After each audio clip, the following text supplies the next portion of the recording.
The Xbox One X is finally here, and Microsoft boasts that this new console is the strongest console ever. But sometimes strength doesn't necessarily mean that a console is better than other consoles. So is the Xbox One X worth it? Should you buy this console over the PlayStation 4 Pro? Hey guys, my name's Elijah, and today on Rocket Sloth, we're going to be taking a look at the Xbox One X, the specs on there, and we're also going to be looking at the Xbox service as a whole, with looking at exclusives and extra capabilities that the Xbox One X has and doesn't have, and decide once and for all if this console is worth it. Honestly, I know it's smaller than this thing, and this is unnecessarily huge. I think I'm gonna break my arm holding it up. Okay, put it back down. All right, let's get into this discussion. So first things first, we understand that the Xbox One X is a powerful console. There is no denying that the Xbox One X has some serious raw power. It has an overclocked customized AMD processor, and it also has a GPU that has 12 gigabytes of RAM, which is, in computer spec terms, actually really strong if it was even to go head to head with a PC, and typically PCs kill the competition. With that, the Xbox One X is 4K capable. It has regular native 4K and 4K upscaling available depending on what game you're playing. And of course, with the higher processing powers, there is going to be faster loading times in games that you play, especially older games that are getting optimized for the Xbox One X. Now, of course, first things first that we have to all understand here, you need a 4K TV to recognize the difference between 1080p and 4K. Maybe if there's upscaling, you might see it looking a little bit better on a 1080p, but there's no point in owning an Xbox One X for 4K if you don't have a 4K TV already to back it up. Just buy the Xbox One S or buy a regular PS4. Now, what's interesting is the Xbox One X is the strongest console. Like we said, there's no denying that. It also has a price tag that's $100 more than the PS4 Pro. The PS4 Pro, on the other hand, does have 4K capability, just like the Xbox One X.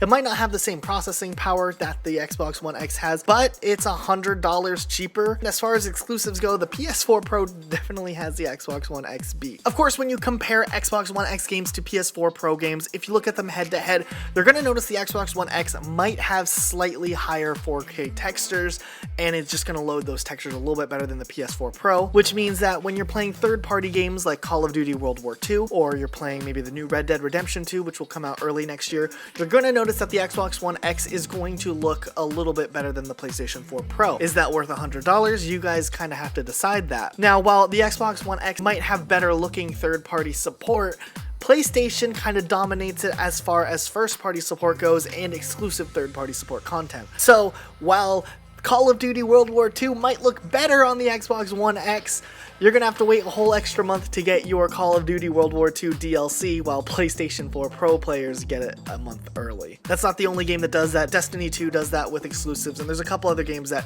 favor PlayStation over Xbox as far as exclusives go. At the same time, the Xbox One X does not have a very large pool of exclusive games, which is really disappointing, but I'm optimistic that this next year they're gonna really announce a lot of exclusives now that they've gotten their console out. This holiday season, there aren't a whole lot of 4K optimized Xbox One X games coming out. A lot of the older games are getting re-optimized. You're going to see games like Halo 5 Guardians, and even the Master Chief Collection finally getting the fix that it needed. Mind you, Master Chief Collection came out 3 years ago, and it hasn't been working since, and they finally announced they're going to go in and fix it. 3 years... GG, but it's going to be in 4K, which is kind of cool. There are a couple games coming out that you can look forward to, like Sea of Thieves and Crackdown 3, and we're probably looking at a new Halo announcement next year, or at least the year after. PlayStation 4 Pro, on the other hand, has a huge pool of first-party games. We have the new Spider-Man coming out, and we have games like The Inpatient, and a bunch of great games that came out earlier this year.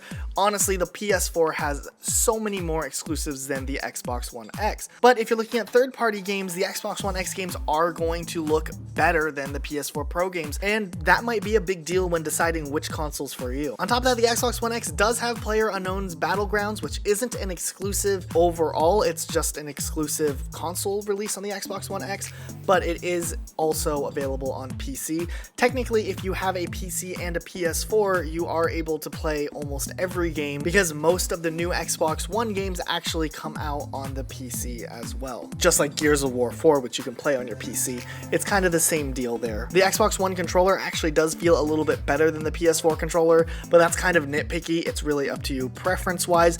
There are versions of the PS4 controller that are shaped like the Xbox One controller sold online by third-party developers, so you could always buy one of those if the controller's a big deal to you. The Xbox One as a whole does have cross-play as a capability, which is not something that the PS4 offers at all. So games like Minecraft and Rocket League, you're able to play those games with other people on other consoles. So if your friend has Rocket League on the Nintendo Switch, you will be able to play with them on your Xbox, where Sony has completely blocked all of their games off from doing any type of cross-platform play. So unfortunately, you can only play Minecraft with your PlayStation friends. You won't be able to play with your friends on the PC, Switch, Xbox, mobile phones, and stuff like that. Where on the Xbox One X, they're actually going to let you play with anyone that you want to. It really makes sense why Sony's doing it. They just don't want to promote other consoles at all.